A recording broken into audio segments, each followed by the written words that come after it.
Beyond the Wrench with Jay Goninen from WrenchWay.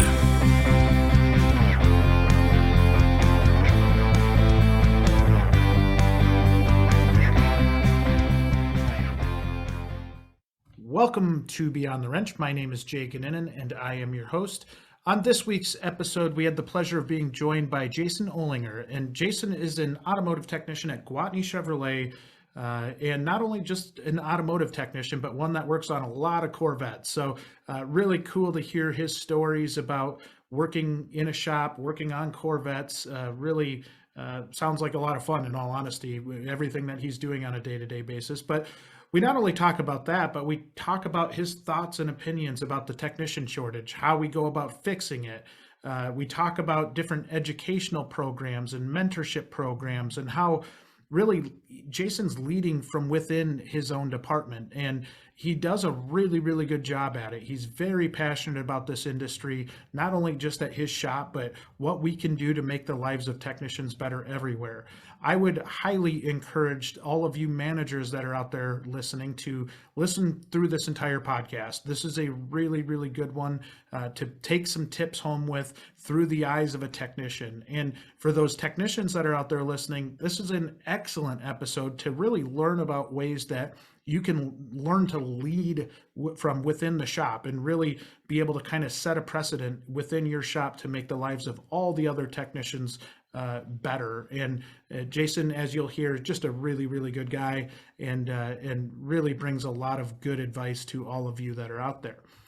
As for our sponsor for this week's episode, it is the WheelTime Network. And if you don't know WheelTime consistently delivers your quality truck and coach repairs on time and on budget, minimizing delays and maximizing profit. The WheelTime Network is comprised of 16 independent member companies and 152 service locations across the U.S. and Canada.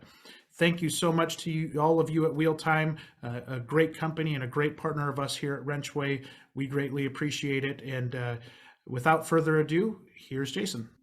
Really fun episode for this week. Somebody that I've had one really good conversation with, and was initially introduced to him through TikTok, which is kind of surprising. But welcoming Jason Olinger, who's an automotive technician at Gwatney Chevrolet. How are you today, Jason?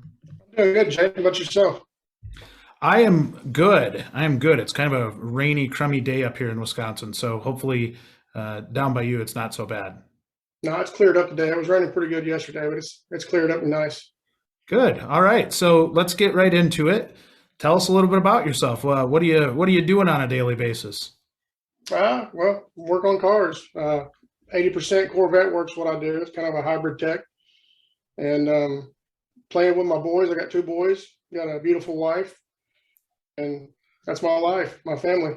How old are the boys? The boys are 14 and 6. So all right. So big gap right there. But you got fun things for each age to do. I've got a 5-year-old, and I said this age is much easier than having a baby. From a dad's perspective, it's a little bit more fun. Definitely. But the 6-year-old can hold his own with the 14-year-old, though. I can imagine there's some sparring there. Oh, yeah. Well, good. So you've got a cool job, something that we've talked about, being able to work on Corvettes. And I geeked out in our initial kind of podcast intro call that we did because you've had your hands on the C8s and a lot of cool stuff, which we'll get to. But I want to talk about your journey and what led you to this point. So why don't you go back to the beginning? What even got you interested in this business in the first place? So about age 7, we had a shop that was real close to the house, just a mom and pop shop. It was called Bill's Automotive in Macon, Arkansas.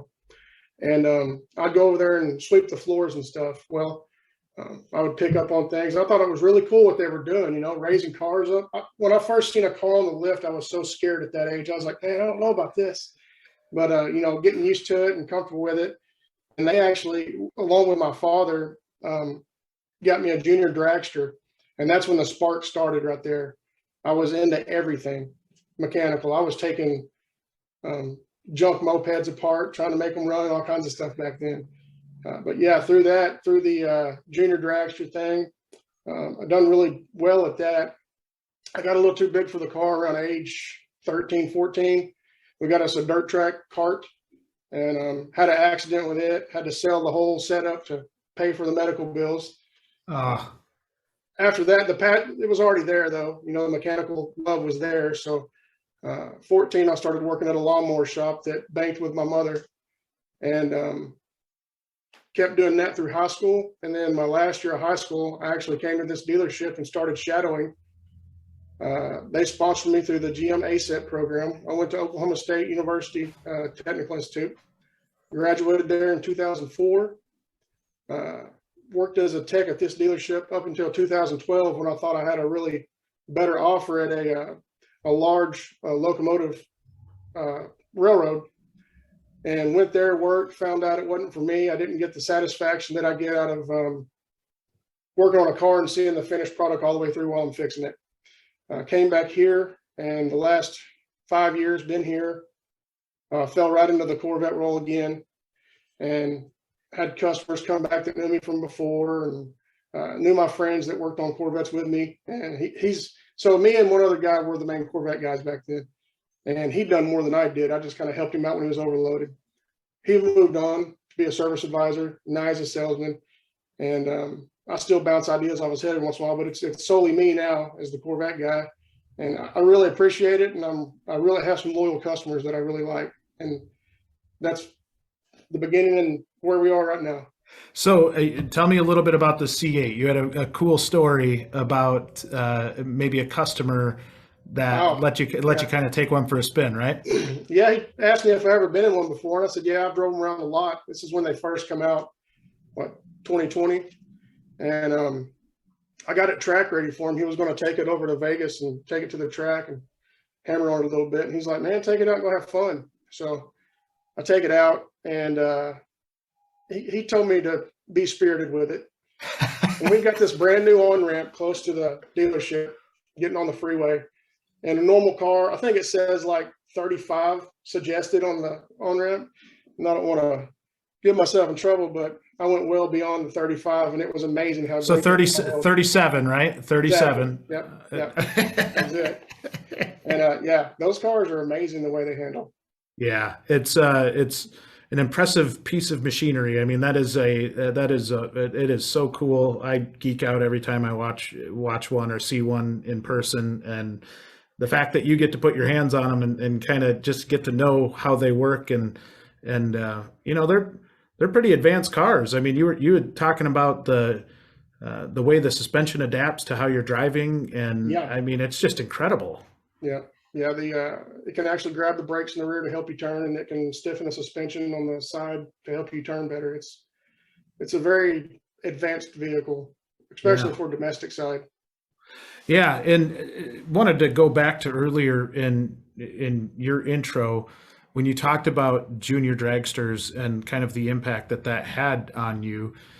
Was it more of like, hey, I got to fix this car, or I got to fix this dragster up and go really fast with it? Or was it just understanding the mechanical piece of it, or just sheerly the speed and the joy of getting in a car that could fly? So I think one part is I like the feeling I got. I won my very first race, and beginner's luck, because the next, I think 7 or 8 after that, I didn't even get anywhere in the field. But that right there hooked me, the first trophy I got. You know, as a kid, you get a trophy, it means something. I had just got done with baseball, and our team didn't do very well. My dad's like, you know what, let's go out on our own, make our own team. Let's do our own thing. And I was like, okay, I can control everything in this aspect. It's not a team anymore. Although I support teams completely in any sport, but yeah, it was all me, and I liked it. You know, I had my name on the car. My little sponsors that I walked around and asked for money for, you know, you give me $10, I'll put your name on my car, you know, something like that. It was every bit of it. I felt like I was just as big as Eddie Hill or John Force out there, you know, when I hit the track. We actually set the gear ratio up for it so I could actually spin the tires a lot more and make a little bit of smoke, you know, in the burnout box. It didn't get me the high top end speed like everybody else was doing, but, you know, I was doing my burnout, getting pushed back and all that stuff. Yeah. Well, you poke fun at the sponsor thing, but I look back, I grew up racing go-karts as well. and the impact that that had at an early age to learn maybe the business side or being able to ask for sponsorship. It was super intimidating when you're that young, but I also think it kind of gives you an initial introduction into the real world. Yeah, I would agree with that. I Yeah. mowed yards, so I thought at that age I was paying for the whole outfit, right? Because I mowed yards all summer, and then on the weekends I mowed yards and raked leaves and stuff. Dad made me feel that way, like it was all, this is your baby, man. You're doing a great job, and I had a lot of pride in that. But looking back now, I'm pretty sure Dad had a lot of money invested in that, a little more than I had actually. What do they say about racing? The only way to get wealthy is to start wealthier. Yeah. Well, that's cool. And I think what's been so nice about getting to know you is the passion that you've got from the industry and learning that, that's pretty deep seated. That goes back to when you were younger and being able to see the industry progress.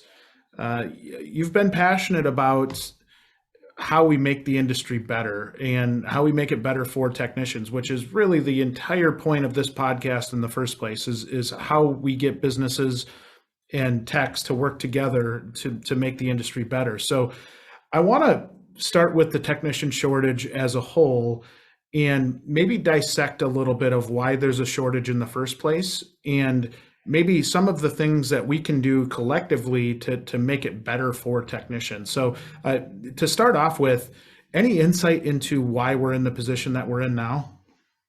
So when I first started in 2001, I got out of high school in 2002, came in here, and all the, I ain't gonna say older, but the seasoned techs that were in the shop had the mindset of piece of the pie. If somebody else is coming here, that's gonna be a smaller piece of the pie for me coming into the shop, And back then, that wasn't right because there was a lot of work coming in shops back then, and warranty times even paid better back then.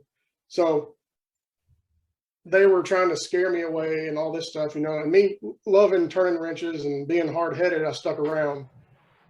Me sticking around got more around today, but there was a lot of people that those same mentality techs back then scared away from the industry, And yeah, they had their piece of the pie for 15 years and with nobody else to compete with. But it never returned, and we got a stigma because of it.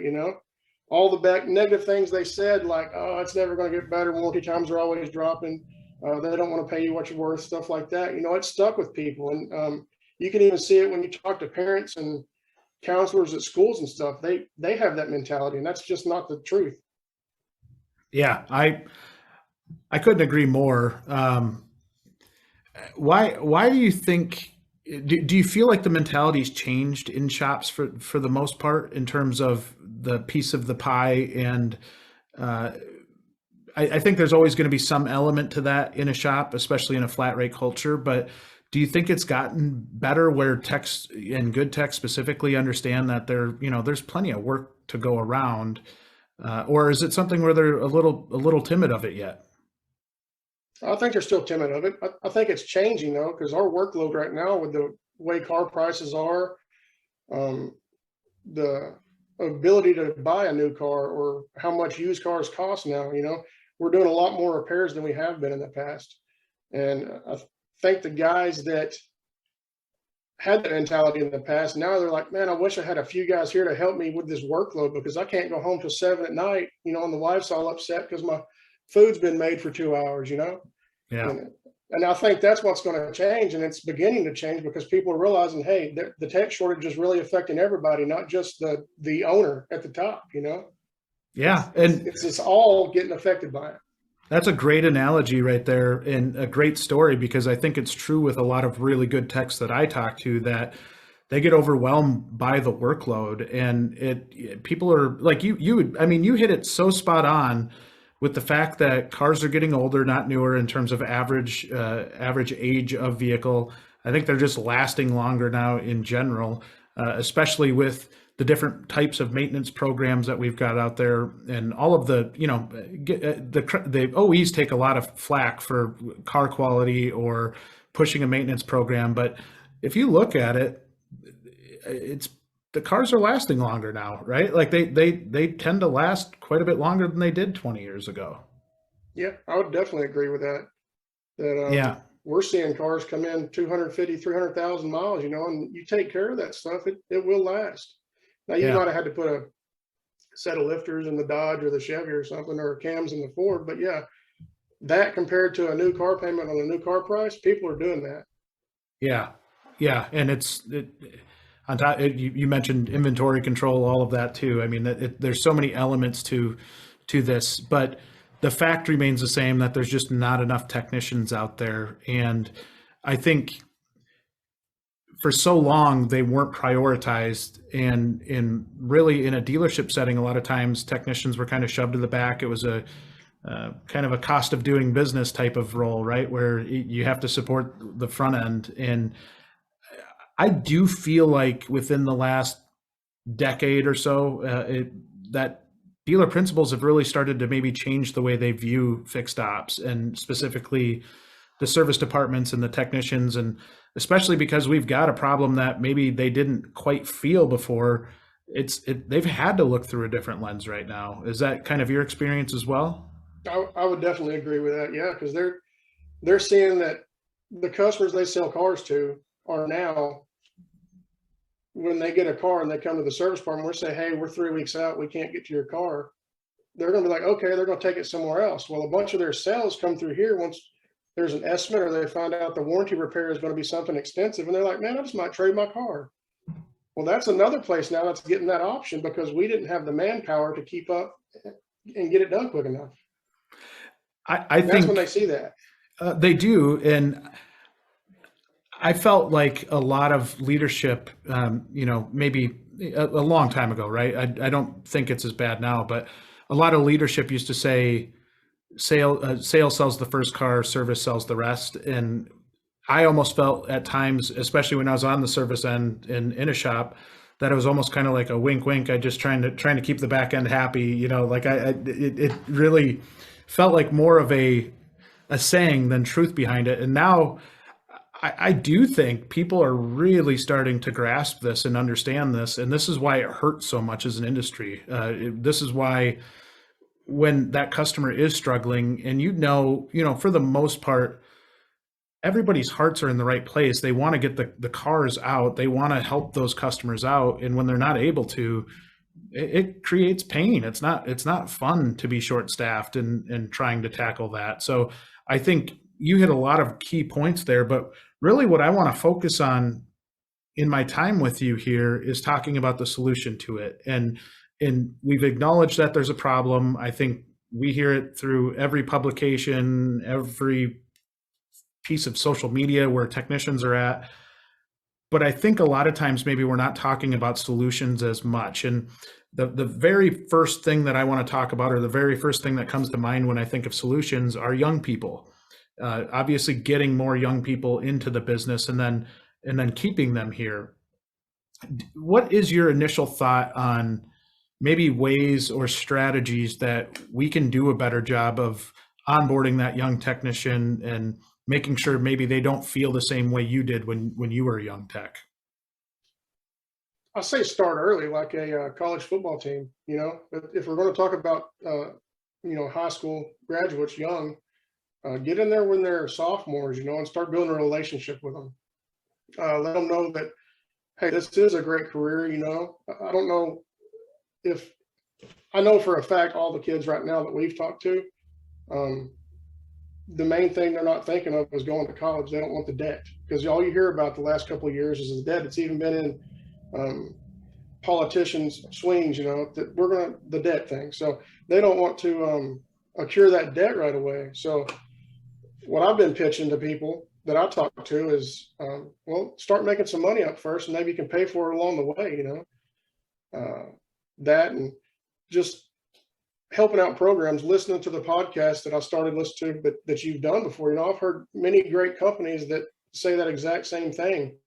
And we were thinking about that, and we're actually working on a program right now to start like an apprentice program or a training program for technicians. And it's going to encompass starting early with the students coming out of high school. We're not going to exclude it to high school students, but we really want to hit that area and pick up where we've dropped the ball, because we have.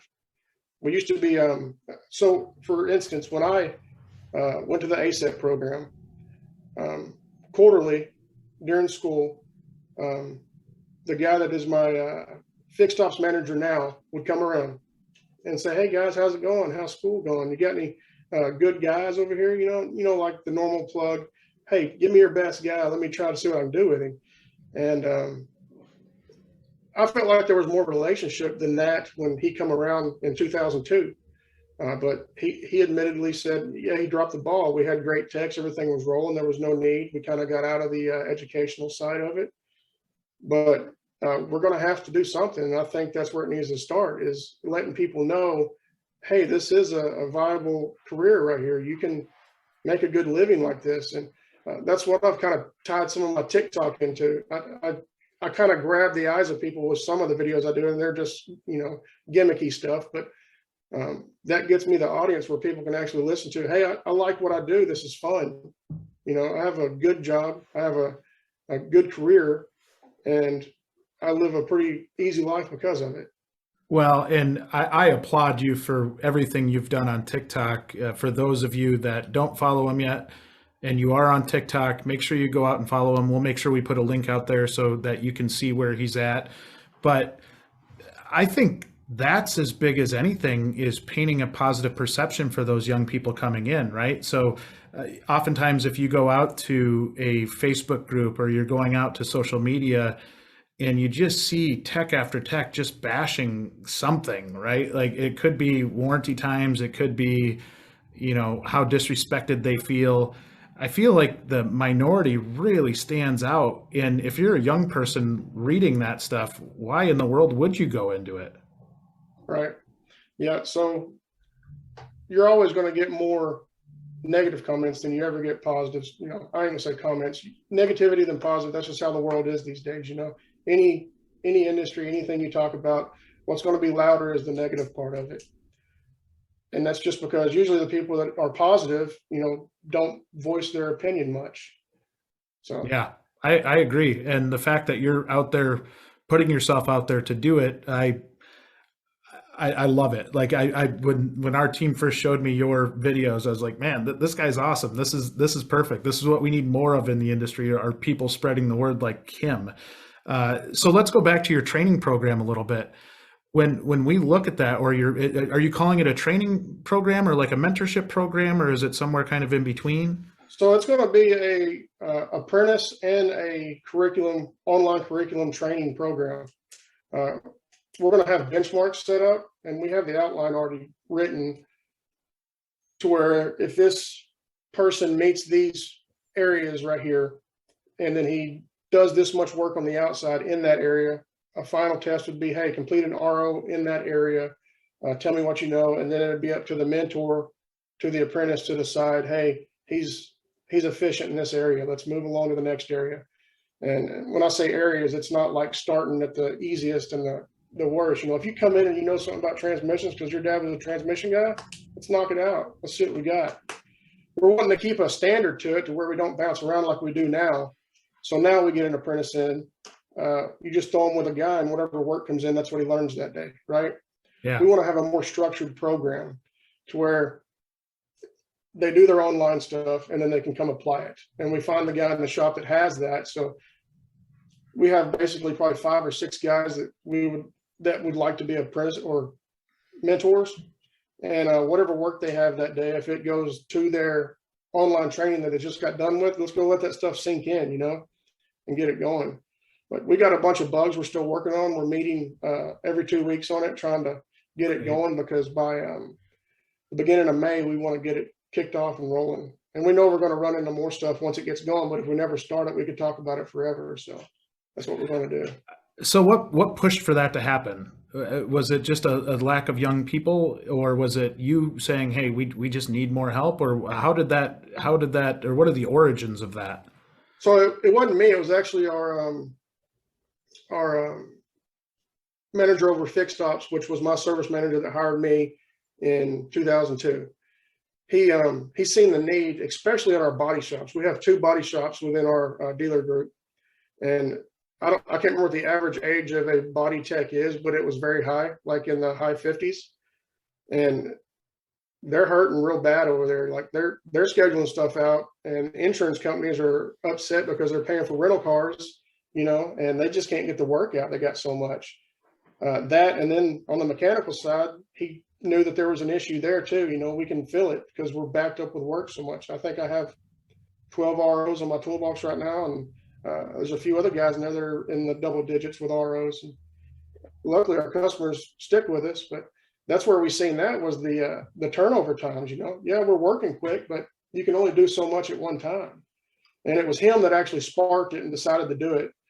And simultaneously, before I knew he was wanting to do that, I had joined the advisory board at Oklahoma State for the ASEP program.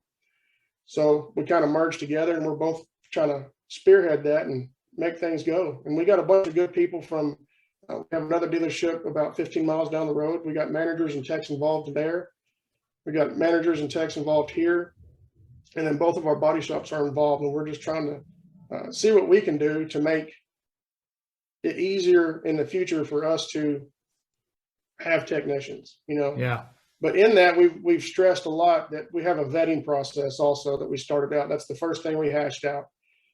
We want to do like an aptitude test or something and make sure that the kid or the person that's coming in, it will be successful for them just like it would be successful for us. We want a return. We're looking at the long term, obviously, because we're going to lose a little bit at first training somebody. But if that person isn't going to be able to do that, and we don't think they're going to be able to do that, we don't want them to spend this much of their life trying. Because we've had apprentices in the past couple of years that we've had to sit down with them and say, hey, man, I really like your passion, but I don't think this side is for you, And it sucks doing that because it crushes somebody. But I'd much rather crush them right then than see them fail and get so mad and do those Facebook posts where everything sucks, Yeah. Yeah, it's kind of the kind candor, right? Like you're doing them a favor by giving them a heads up early, and that could set their career right. I mean, their entire lives. If maybe they end up going to the part side or maybe even the sales side, there could still be a spot for them in the automotive business. They just don't know, and it's probably not in the shop. That's for me growing up. That's how I was, right? Like I was not a good technician, but it almost kicked me out of the shop and got me into places where I was more comfortable and did a better job at. So I totally respect that you have those conversations. And one thing I did want to do is give a shout out. What's the name of your fixed ops director that was kind of leading the way on this? Aaron Salisbury. Aaron Salisbury.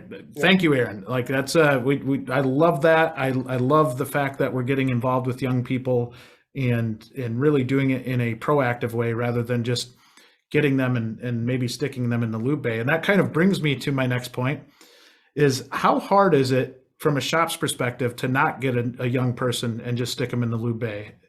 Like, you know what I'm saying? Like where a lot of times that's a common complaint we hear from young techs, and in a lot of cases, they're not ready to head out to the shop, but they get stuck on the lube bay for a year or two and they're really getting worn out there. And then they end up leaving and we lose them. Is there a remedy for that, or is that just kind of part of earning your keep and earning your stripes, if you will? I could see that if you don't know the kid at all, but I know all of our ASEP students we've had never started on the lube rack. Wow. If we got backed up on the lube rack or something, and there was a bunch of maintenance, backed all the way out to the road in the front of the dealership, then yeah, we would pull him off and say, hey man, go help out. Of course, that's any tech in the shop, but the first one to do it would be the hourly guy, obviously. But yeah, I can count probably 7 ASEP students right now. And once they were done with their mentors out of the program, they went straight into turning hours. Wow. But we've been lucky. It's an odd situation. We've had senior lube guys that have been here for a long time. We haven't had a lot of turnover in our lube rack. I think they're compensated well, and that's why they stick around. That's a super important position. I mean, if you think about it, they don't get the respect they deserve in a lot of cases. But if you've got tenured lube tech people like that's invaluable for a business, because you don't then take your A techs or your B techs over to the lube rack and try or the young apprentice type tech and put them in the lube bay. Like, to me, that is such an impactful position, not just because of the work they put out, but what they're preventing other people from doing. Right. So Aaron Salisbury again, a long time ago, I heard him say this, that lube rack is the most important job in the shop. And I believe that because they touch the most cars, they have the most liability, and they see the most stuff that they can upsell. So if you treat them right, let's hope that they will upsell stuff, and not even upsell for our sake, just to make sure the customers have a nice, safe vehicle, right? Yeah. So that's kind of your job. I've heard that before, that's the most important spot in the shop, and I still believe it. That is so cool. I think the more we can change that narrative as an industry, the better, because there are people that are probably fit for doing that for a career. And if they can actually make a career out of it and are compensated accordingly, it can alleviate a lot of pain in the shop. So that's a fascinating answer, and one that I've seen in shops. I guess I hadn't put those two together, where, that is such a key position because it sets up the rest of the shop. Really, it's kind of the foundation to everything else. Right. And I have seen turnover in that area because we have 2 lube techs right now, and I've seen where they went to 3. And you get somebody in there that doesn't pay attention to everything they do, and they're trying to raise cars up, and you got to watch them. It takes away from the other technicians because you're watching this guy because you don't want to see a guy with a car following him, Right. So that's another way. That's probably the most important job, because you don't have to, those guys, if they're doing their job right and they're knocking out maintenance and you don't have to worry about them, it's just instant cash flow right there for the shop. 100%. 100%. So let's take this a step further. Let's talk about mentorship. And you seem like a really good mentor in general. You seem like your mindset is trying to help people out in general. What advice would you give to somebody that's in that mentor type role? Like what is something that makes an effective mentor? Number one, make sure you know what you're talking about if somebody asks you a question. Don't feed some bull to somebody, because those guys will know. I can't remember which teacher told me this, but when I was in college, it was one of the automotive teachers. They said, you want to learn a subject, try to teach it. And that's a fact. I've had guys ask me stuff, and I just say, you know what? I don't know. Let's go find out, because I don't want to give them the wrong answer, obviously. And what was the question again?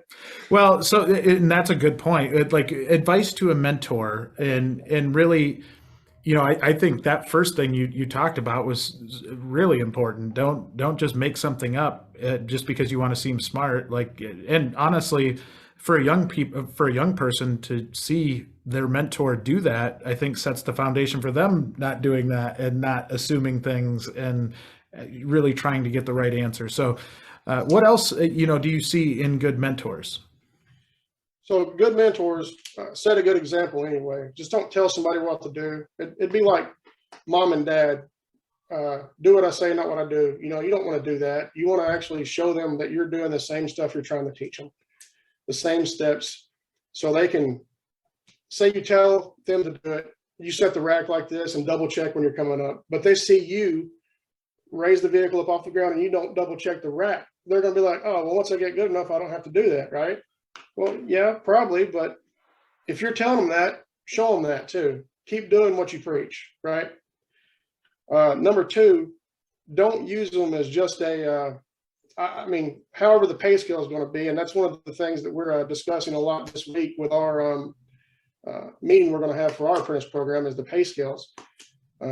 Don't use the apprentice as a cash cow. Don't say, hey, go grab all the services you can and trans flushes and make me some hours today.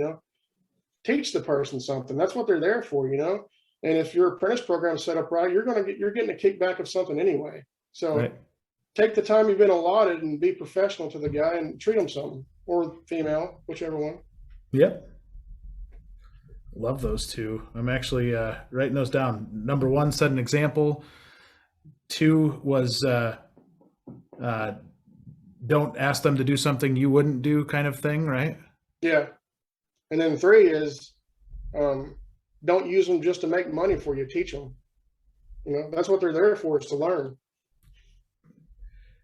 And that's where the structure behind it is so important, right? Because everybody's so busy, And we talked about the workloads and how difficult that is to stop for a second and actually teach something the way it should be taught, rather than just either doing it yourself or just kind of shooing them off so that they don't ask any more questions. And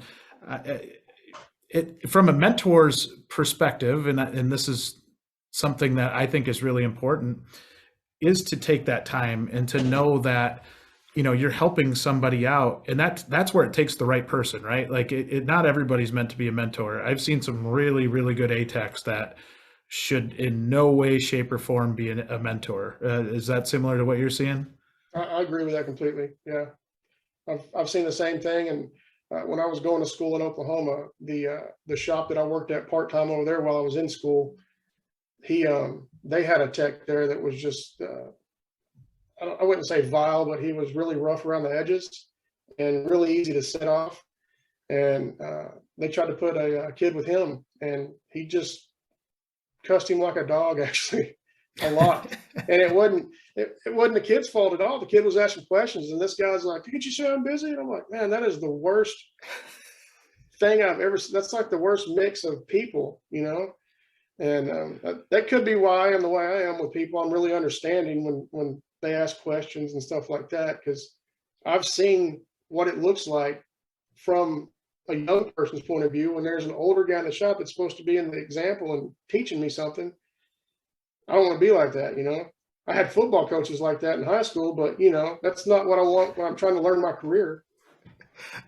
I think even the football coaches have adapted a little bit over the years, it sounds They've like. had But to, yes. yeah, they've had to. And that's similar. You know, I think a lot of people get frustrated with, you know, we pin it on millennials a lot, but it is something where you don't want to come in and just get yelled at. And if they don't know, they don't know, right? If they need to learn, and if you just yell at them, they're probably not going to either do it the right way, or they'll become paralyzed. I've seen that with a lot of young technicians where they get their butt chewed and then are afraid to do anything else from that time on and that time forward, and it kills their confidence. I think confidence in a young technician is vital, and you know, that is to me maybe the number one factor. And once you kill that confidence, it's really hard to bring that technician back.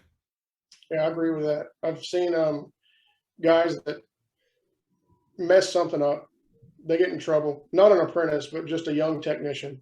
And then they're just so timid and scared to do anything else that they're afraid to do the certain tests they got to do to find something out, you know, or something like that. And they're asking so many questions like they should be the apprentice, you know? Yeah, I've seen that. I've seen that firsthand. Well, that's where a mentor can step in a little bit too, right? Where that mentor can have that conversation, like maybe share a story where something didn't work out well for them. And from a young tech's perspective, they look at those veteran techs as gods. Like you talked about, if you're not setting the lift properly, you know, they're probably going to follow suit. And it's because they look up to you, right? Like they see what you can do and the talent level that you have, and what you say is gospel, right? Like it truly it means a lot to these young people. Yeah, you're their role model in the field that they chose to start their career in. So yeah, it's a heavy thing for the mentor, and they need to take it seriously. Yeah. Let's put ourselves in the shoes of a young tech. What advice would you give to that young technician, maybe fresh out of tech school, or maybe they're even coming straight out of high school? What can they do to get ahead in their lives? Number one, if any advice is given to you, just accept it and say thank you and move on. I had an uncle that told me that one time. He was like, anybody gives you advice, you say thank you, even if you already know it. And I hate when I get somebody that's under me and I tell them something and I know they don't know it, and their first answer is, I know. It eats me up. I'll work with them and I'll tell them exactly what I just told you and hope they learn from it. But if somebody's willing to give you advice, whether it's a mentor or not, just somebody in the shop, well, one, take it with a grain of salt and verify it, right? You don't want to get bad advice. But two, say thank you, because if somebody's willing to go out of their way and give you advice, that's pretty serious, and you don't want to end that relationship with that person that's willing to give you advice. Yeah, I think that's important, and not questioning it, or I saw a post from somebody earlier today where we're asking for advice, for young techs. Sarah from our WrenchWay team had asked it, and that was one of the pieces of advice that somebody put out there was, don't, if somebody's going to try and help you out, don't try to blow holes through what they're trying to tell you and question it. And I think that's, if you're an antagonist, you're putting yourself behind the eight ball, because I think if you act that way in a shop, it's not just the one tech that's going to see it, it's the whole group. And once you get the whole group in a shop to turn on you, it's tough to come back from that. Oh yeah, when you're the new guy, whether you're an apprentice or not, the eyes are on you. Even if everybody's not talking to you or looking at you in the eyes, they're all watching you, I promise. Number two, I would probably give advice for a young tech to not pay attention as much to the pay, but pay attention to the environment and the ability to learn where you are. Because I think we talked about this last time where, you might find somewhere where there's more pay, and we've had guys do that, jump out where there's more pay, but you're not going to learn what you could in a good quality place where they could teach you something. So they might have you at a lower pay, but you're getting paid in knowledge. Yeah. And if you're a young tech, more than likely, you're probably going to get on your own, but you could still be living with mom and dad or something. So get the knowledge you can while life is cheap, I always looked at it from the standpoint of, you compare yourself to a 4-year college person, right? Somebody that's going to get their bachelor's degree, and basically you're getting that additional 2 years of education while you're getting paid to do it.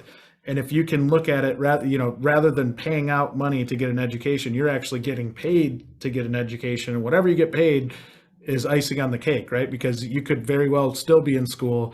And if you don't align yourself with a good mentor or a good shop in general to start with, the chances you succeed in this are slim. And I think being able to acknowledge that you view that as education, and really that you're learning a trade, you're learning a skill that if you go work in a factory, you go do something and you're just going for the paycheck, you're just not going to learn. Right. And say you do find somewhere that pays more money and you're doing the same thing. What's the first thing that manager is going to want from you? If he's paying you money, he's going to want return, right? Hours. He's going to want more performance. Yeah. And as a young tech, I'm sure there's people out there that can do it, young guys, but typically you're not going to have the performance as a seasoned tech, and you're not going to be able to get that pay. And that's the reason, because you're not going to have the give back to the shop, Right. So expectations go up. Yes. Expectation goes up. Yeah, that's a great point. Any other good advice for these young techs coming up? So if you go to a dealership level area, and I don't know much about the aftermarket, but they might have this also, online training that they have. So on the GM side, there's ways to just click through the training and answer the questions at the end. Don't do that. You're just cheating yourself. We had a guy in here a while back, and I told him, pay attention to all that. He was doing electrical training, and he got done with it and asked him what Ohm's law was. And what are you talking about? And I'm like, man, you're just cheating yourself. Yeah, you're getting paid to do this training, but you're going to have all this training and not know anything about it. Yeah. So I would tell new techs to pay attention to their training and learn it. If they didn't sink in the first time, do it again. I mean, you got a whole lifetime, man. If this is what you want to do, be the best at it, right? I love that advice, because that's something I struggled with coming up through. I was studying to pass a test, not to learn the actual information, right? And I think at some level, schools kind of train you that way, right? Where your objective is to pass a test to move on.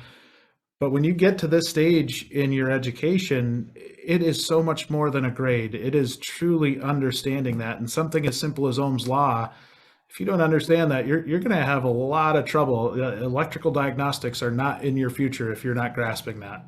Right. And if electrical diagnostics aren't in your future, it's not really here for you, because that's what the future is. It sure is. Yeah. No, I think that theory side is so underrated in our industry. And And, I think people gloss over the fact that you need to learn how things work, why they work the way they do before you can fix them. And I really, really, I think that's such a big take home from you, that you have to learn the information. It's not just passing a test. It's actually grasping and understanding what it is that you're reading about. Exactly. Technicians, are you looking for a new job? Even if you're just casually looking, you need to check out Reverse Job Posts. Reverse Job Posts flips the traditional job board around. Now you can fill out a short questionnaire and let shops reach out to you with job opportunities. No resume needed. The best part is all of your contact information remains anonymous until you're ready to share it. It's a great way to explore new job opportunities, and it's completely free. Download the WrenchWay app in the App Store or on Google Play to try Reverse Job Posts for free. Links to download are in the show notes. All right. So we got through mentorship. I think, as we look through this, we're going through how really the lifespan of a technician, right? You're going from young people and how we get them into the business, and then how we take care of them once we have them in our hands, right? And how we take care of them from the standpoint of growing them so they're valuable to the shop and they're actually contributing to the shop, and making sure they're long enough to even contribute to the shop. Those are really, really big things. And I think as we go through the process or the progress of a technician's career, we're getting to the stage where you've got, a technician that's your age, right? Somebody that's maybe, I don't want to guess your age, but you're not an old tech by any stretch, right? Like you've been around. 37. I'm 39. I got a couple years on you, but you're looking at that, and those, I get the feeling there's a lot in that age range that might start to look at other career paths, and maybe they feel burned by flat rate, or there's some other, their body's getting beat up, whatever it is. Has there ever been a thought in your mind of like, I can't do this for the rest of my career. My body's just not going to stay together. Never had that thought. When I did leave there for those short 5 years, I just thought there would be easier money, and the career seemed more stable. It wasn't. Yeah. They laid off a lot and stuff like that. No, I've never had the thought of not being able to do it. But I mean, I guess if I was in my late 40s, I might. I don't know. Right. No, right. I've never had that thought. And that's great. And I think that's what we need more of, right? We need more technicians that are looking at it as a career. And because I always feel so bad when I see that tech that retires after they've been in the business for 35 years, and you see the amount of knowledge that leaves with that person. It hurts. It hurts a shop, and it's not fun to deal with that. One, they've been around the shop forever, but then two, you just lose so much knowledge. And regardless of the technology and the advances in technology, they have a knowledge base that is hard to recover from. It's not like you just hire somebody off the street and all of a sudden you've got somebody with that much experience. How much, give me an idea of the importance of technicians supporting one another, when you get to that stage in your career, like when you're looking at it. And something that I think is cool about the TikTok side of what you do, and we'll talk about that a little bit more as we go in further into the show, but that almost support group, or that group that you're able to talk to amongst technicians, how important is that for you guys to be able to bounce stuff off of each other? That's very important, because you got guys that work at different paces and guys that are at different knowledge levels. If we can all be on the playing field together and let each other know our knowledge, what we found, hey, here's a shortcut, we know this, we have Facebook pages out there that's just nothing but technicians. And there's a lot of knowledge that gets passed around out there. Of course, there's a lot of banter also, but that's very important for technicians to support each other, because this is what we've all chose to do. Let's make it better for all of us, right? So yeah. Is it more trying to help with maybe a diagnostic problem when you're talking on these forums, or is it more of, hey, keep your head up, you got your butt kicked at work today, like, being able to kind of help that person get their head straight? Is it a variety of everything that we think? It's a mixture of both. They have things that go out there that, hey, there's this real technical problem right here. I've done as much as I could. I'm not the greatest electric guy. Can y'all help me out? And then guys jump on there. Of course, you're going to get your 40% of guys that say, well, if you're not smart enough to do that, you don't need to be here. Just like the guys I talked about in the past. But there's some really caring people out there that are sharp, and they get on there and support each other. And it's pretty amazing to see, actually. I think it's really cool to see. And I've seen it myself. And I think one trend that I've started to see more is if like one technician just starts talking smack about the industry or just bashing everything, that there's been a line of techs that kind of put them in their place too, or at least try to say, hey, listen, it's not that bad. If it's that bad, you probably should get out. Yeah, I mean, it is what you make it, right? Any industry, any career you pick, it's what you make it. So if you come into work every day angry before you even get there because you hate your job, then don't be there. That's not for you. Yeah. You have the right to go work somewhere else. Like don't just sit around and bash the dealership or the shop that you're at and the manager. I mean, you have free will to go wherever you want. And as we all know, if you want a job as a technician right now, there's an abundance of those. So yeah, definitely. And another thing, if you're a good technician right now, say you're not the greatest, but you can diagnose something, you don't have comebacks, and you do quality work, and you have average hours, you can pretty much name what you want right now at a shop anywhere in this country, from what I've heard. Yeah. How do you get the feeling that techs have grasped that more lately than they maybe used to, where they understand that maybe they do hold the leverage now where it wasn't always that case? The places I know of they know about it, but I'm sure there's some owners out there somewhere that's like, make some guys, let them know they're minions still, But no, it's not like that. This is a tech driven industry now. We can, I wouldn't say get together and strike or anything, but we can, if you do a quality job and you're sincere about what you do, you can pretty much name your price right now. How do you, so this is interesting because I'm going to ask you to put yourself in the owner's shoes. Okay. How do you, what's the best strategy for combating that, right? Where if you've got a tech that's just coming to your door every 6 months and wanting a $5 an hour raise, what is any advice to those owners or managers out there that are listening right now and trying to combat that? Like where I've seen it a lot more in the last few years than I had ever seen before. But where a technician's like, hey, you know what? So-and-so's offering me a job. So-and-so's offering me a job. So-and-so, like, how do you get around that? I don't know. I guess a pizza party.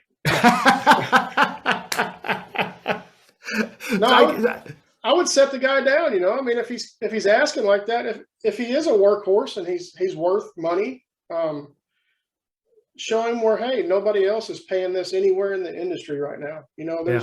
I can't do that physically. Or try to think of a plan that might work for both of y'all. I don't know. We've had guys leave over the years to go to the aftermarket because a bunch of their pay scales are set up on the parts they sell. They get a percentage of the parts they sell, the amount of parts, right? So, and a bunch of people thought that was really nice to be able to get that, and they left and went to that, and they're still happy. But I don't know how you would combat it. I would just say, sit down with the guy, show him what his performance is, tell him where you are, be honest with him, and say, this is what the shop makes. This is what we are expected to make. This is our goal.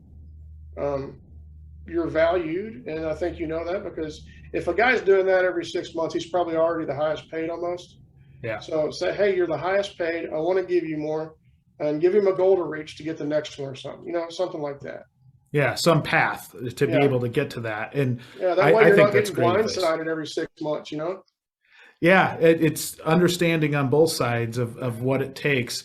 How much does your work environment take play into that, right? Like the people you work with, the management, like the facilities, how much, I mean, obviously pay is probably going to be number one because that's how you support your family, but how important is it to like the people that you come in to work with? And I think I know the answer to that, but I'm curious to hear what you have to say. I think it's very important. I would hate to work somewhere where I didn't like the people I worked with. I would, I probably wouldn't work there very long if I didn't like the people I worked with. And the environment itself, say you have, what is the saying? One bad apple spoils the bunch, you know? Yeah. I mean, as a management standpoint, if you were looking at that and you had one guy that was always causing trouble, if the rest of the shop is not happy, that's not a very successful shop, as far as I understand. Yeah. Everybody's happy and everybody's moving. It's like a fine working machine, you know? So attitudes and the work environment with the people and the relationships has to all be meshing together to get a good team going, you know? Well, and you guys are truly doing it right now, right? Where you've got that good culture, and then you're proactively going after young people to get them into your operation. And, you know, if you're doing an aptitude test, or really even being able to see what kind of person that is, and you're doing it in a time when you're not desperate for them, right? You're trying to create a pipeline of good people into your business. And then when they come in, you've got structure around it. You've got a good culture already with people that like each other. And the one thing I'll note is when you've got great culture, you'll be able to identify that bad apple really, really fast. Oh yeah. They just don't fit. And everybody will let somebody, you know, it'll be one such. So you have a whole team that works together perfectly, right? Here comes the apple. This team is not going to mesh with that apple at all. And you're going to see it in the shop. Everybody will see it. Yeah. It stands out. And I remember my time sitting in that manager's desk at a shop where if you made a bad hire, you would hear about it because everybody would come in and say, man, what are you doing? And I always took a lot of pride in how I hired and the people that I hired. And I wasn't innocent of making a bad hire here or there. So it made you as a manager kind of think about the culture side more. Like, is this person going to fit in? And it's not just about their mechanical ability, but are they actually truly going to fit in with the team? And when you mess that up, not only are you going to hear about it, you're probably going to have to fire somebody, and it's just not fun. So be proactive when you go out hiring, because you got to make sure they mesh with everybody else. Yeah, and you're not wanting to do that where you have high turnover either. You just don't want to go out and hire somebody just to fill a bay, you know, and get that going, because then you run into the problem where, hey, that ain't the right guy anyway. He's not going to be able to do it. It's going to have a high turnover, and everybody's going to hear that your shop has a high turnover rate. You know, you don't want that either. No, that word spreads like wildfire amongst techs. Yeah. How about the last piece I'm going to ask you about, and then I do want to talk a little bit about the TikTok thing, is management and what you've seen in good managers over the years. We talked about, is it Aaron? Aaron. And my current manager is David. Aaron and David, I think, deserve a ton of credit in not only how the business is run, but how proactive they're being in a lot of the stuff that they're doing. Give me an idea from a technician's perspective. What about them makes your life easier? They've always had an answer when I have a question, and they've been prompt to do so. If I have a problem, they've been lax letting me handle it. I had some family medical issues a while back, and completely understanding. You know, they weren't the boss that would be on top of you and be like, I just can't let you off today, man. Sorry. You know, they've been understanding that area. Now tardiness, they don't care for that very much. Or that's a good manager. That's a good manager, right? You want to have your boundaries, and it just, I don't know, they've been friends. They're just friends of mine. They're managers. I understand their position. I got respect for them, but they're friends too, you know? And I've really respected that through the years with both of them. I think that's so important. I mean, just getting along with your team and having the respect go both ways too. I'm guessing they respect the heck out of you for what you do on a daily basis. So. And it doesn't, you know, because I think we've all been there in some capacity where you can tell when somebody's from a management standpoint, very selfish and isn't maybe in it for the team. They're in it for themselves. And it's just, you use football analogies. I think we've seen that in coaches before, where if they're in it for themselves, their team doesn't go very far. And no, it's the same principles. And I use the analogy of football a lot because, and especially college football, because there's recruiting, there's, really a good head coach nowadays is a CEO more so than a X's and O's type of person. And, being able to build a really effective team, there's a lot of things we can take from sports, and there's a lot of things that we can take from other industries to make this better for technicians. And I'm just really, really happy to hear that they're taking care of you, and that just in general, you guys have created a cool culture that seems like, if I'm a young technician, I'd love to sign up to go work there. Yeah, I would agree. And that's part of the TikTok too, is to pull people in, And I've had a bunch of people say, man, where do you work? I want to work there. I say Central Arkansas. And they're like, man, I'm from Seattle. I'm like, dang, okay. Have you ever seen Central Arkansas? Yeah. Yeah. Are you a Razorbacks fan? Most definitely. Yeah. So my apologies for sending Brett Bielema to you from Wisconsin. Completely our fault. We screwed Man, we thought that was going to work at first too. We were really excited about that. The guy looks like a hog. He's coaching the hogs. We were like, this is going to be a match made in heaven. He looked like the mascot. Yeah, he very much looked like the mascot. He, I always said, this is when Urban Meyer was kicking everybody's butt at Ohio State. And I'd say the same about Nick Saban, but I was always like, okay, if you had them walk into your living room and you had a 5-star recruit as a kid, like, who are you sending them to? And this was when he was the coach at Wisconsin. I'm like, I'm not sending them to him. Like, I'm going to one of those other guys. Yeah, I would agree. And getting back to that, talking about football, how they always talk about what coaching tree did this coach come from, and Nick Saban's coaching tree. I kind of want that for me in this industry, with love people that I've been apprentices for. I want people to be like, that guy was taught by Jason. He's going to be good. Wow, that is such a cool outlook on it. Like I've never heard a tech say that before. That is an awesome outlook. Leave a legacy, right? Yeah, make it worth your while you're here. That's awesome. I have never heard a technician say that. And I think I have so much respect for you for thinking that way. And not only for that, and let's chat about the TikTok thing here before we have to go, because I want to talk to you about what made you even get TikTok in the first place. I've tried to avoid it for the longest time. Our marketing team does a really good job, but it is super addicting. So I try to stay away from it if I can. But what really drove you to want to get out there and put yourself out there? So the honest truth is, I actually had a heart attack in June of last year. And while I was in the hospital, I was like, man, I'm really bored. I'm tired of Facebook. Let's see what else is out there. And on Facebook, they kept advertising TikTok. So I get on TikTok, and the first couple of TikToks I see, because I start looking at automotive stuff, is Brandon Sloan with Performance Transmission in South Carolina. And I'm like, man, this is awesome. This dude is on point. And then I seen the funny Yaha. I seen the guys out there giving bad advice and stuff. And I tried to comment on there and be like, man, why are y'all doing that to people? And I said, you know what? I think I could do this. I've never really been a face for video or anything, but I got some knowledge out there I could share. Let's see where it goes. And one of my first videos that took off was me welding a bolt out of an LS cylinder head. I build up the bead, put a nut on there, and then back it out. One of the most simple things that any guy that works on any, I would say, Hemi engines or LS engines knows exactly how to do that, right? And I done that, man, and before I knew it, it had like 5 million views. And I was like, wow.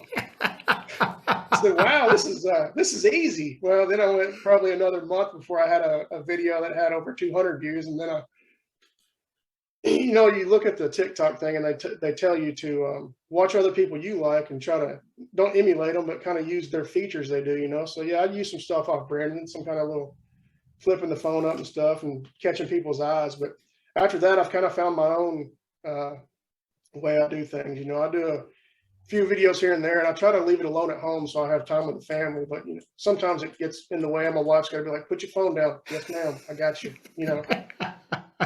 But man, what I really like is when I do something on there. I've done this whole series on oil pressure issues on a LC9 early 2000s LS engines, right? And early 2011 to 15 LS engines, about how to bring your oil pressure back if you got low oil pressure. And people ate that up, man. There were guys sending me Facebook friend requests, and I'm sorry, guys, but Facebook's for friends and family that I know. I hate that. I don't want to be rude, but I want to keep somewhere, sacred for people that I know. But yeah, messages about their oil pressure and stuff. And I tried to answer as many as I could, but I was really overloaded there for a while. And I said, man, I just can't answer all of them. I'm going to do a few. And that's where a bunch of my content comes from. People ask questions and I'm like, okay. That's so cool content. They're giving me the content idea. Plus I work on some pretty cool cars. So I just do a little video here and there of a chopped up cam, shaking in the background, and it just takes off. That's what I've been doing lately, because I haven't had time to even think of content. So I'm just letting them ask questions and I give them answers, and it works.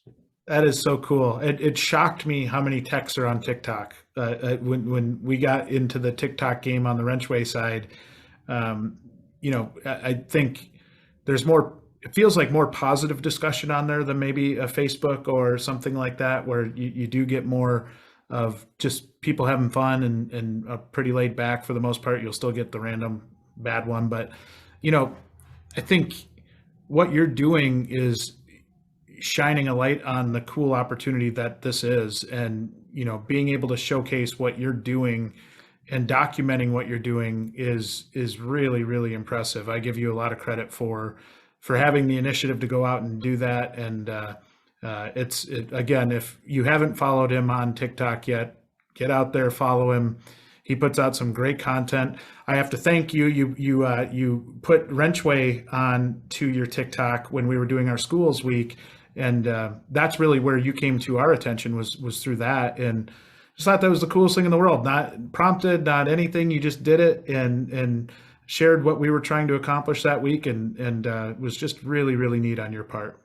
Well, I was watching the schools week, and there was a lot of info on there that if anybody's in the situation I'm in, trying to help out their shop, or a shop owner trying to recruit more people or retain more people, there was a lot of good information that week that was on there. And I was blown away by some of it I've never heard before. And I'm like, man, this is good stuff. I have an actual notepad by my toolbox that I just jotted down all kinds of stuff on there. And where was the guy from? He was from Pennsylvania, I think. And he was doing the thing he was a shop owner, and he was doing the shadowing stuff where kids come over for like 3 days a week. Yeah. They have their shop hour. Their shop is like the half day, A-day, B-day. And they were shadowing like 3 different kids a week, 1 day a week. And I was like, man, that's a great idea. You could really, so you're not paying the kid. He's going to school. He gets taken back to school by a bus, and you get to fill him out and see how he is right there. I said, that's part of the vetting process that we're arguing about right now, And it was good. It was great content. So I had no problem sharing that, because I thought it was really, honestly, I thought it was some kind of thing you should have paid for to be able to watch, Well, that's like, man, all these questions I have, all these answers are coming out just for free. This is great. That's what we want. We want to deliver value in general. And I think, for our mission is similar to what you're doing, right? Is making an impact on the industry and really hopefully changing some of it for the better, and continuing to do the good things really good. So I thank you for coming on the podcast. I really hope we can get you back on again sometime soon. We'll have to have you on one of the roundtables that we do after you get your program up and running to talk about that. But the pleasure is all mine. This has been incredible. I've really enjoyed this conversation. Well, Jay, thank you for having me, man. I really enjoyed it. And you can tell this is a passion of mine, and I want to see it just flourish. I want to see y'all's business flourish, and just let's get technicians back in the field and let's get it going, man. I love it, man. I'm all for it.